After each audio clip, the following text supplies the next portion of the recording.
Bonjour à tous. Aujourd'hui nous allons parler de probabilité et modéliser le hasard. Imaginons que nous fassions un sondage dans une classe de 30 élèves. Nous observons que 15 élèves portent des lunettes.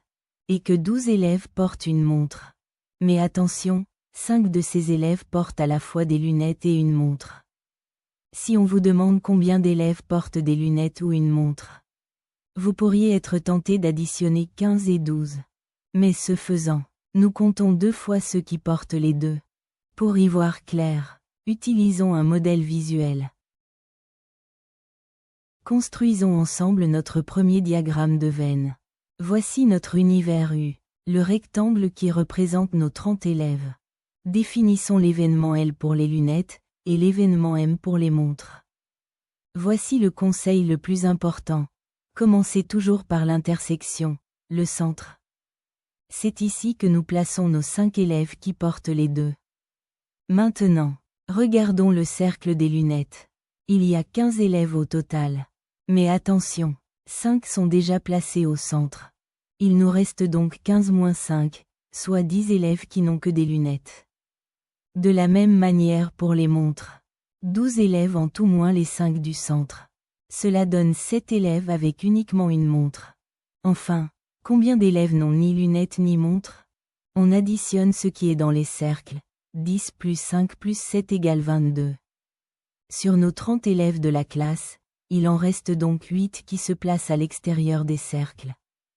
Grâce à ce schéma, nous pouvons corriger notre erreur du début. Le nombre total d'élèves portant l'un ou l'autre est appelé l'union.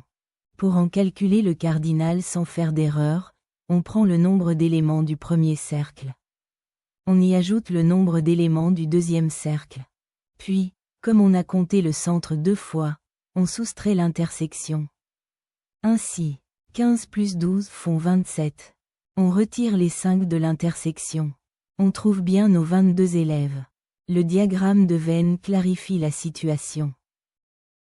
Maintenant que nous visualisons bien, prenons le temps de définir précisément notre vocabulaire probabiliste. Premièrement, l'univers que l'on note avec un grand U. C'est la base, l'ensemble de tous les résultats possibles de notre expérience.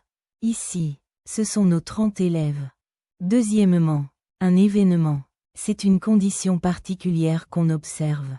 C'est-à-dire un sous-ensemble de l'univers. Par exemple, l'événement L représente nos 15 élèves avec lunettes. Troisièmement, la probabilité. Elle mesure nos chances. C'est simplement le rapport entre nos cas favorables et le total de notre univers. 15 divisé par 30, soit une chance sur 2. Quatrièmement, l'intersection. C'est la condition et les deux événements doivent se produire en même temps. Graphiquement, c'est le chevauchement de nos cercles. Cinquièmement, l'union. C'est la condition où il suffit qu'au moins l'un des événements se produise. Rappelez-vous la formule.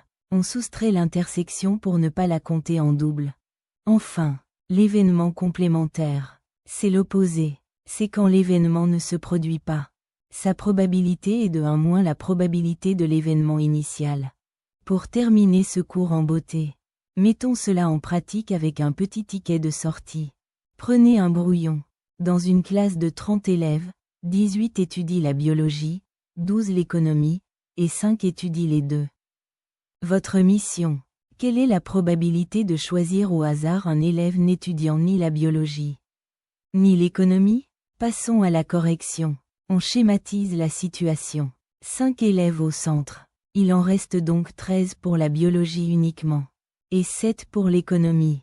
Le total de notre union fait 25. Les élèves restants, n'étudiant ni l'un ni l'autre, sont donc au nombre de 5.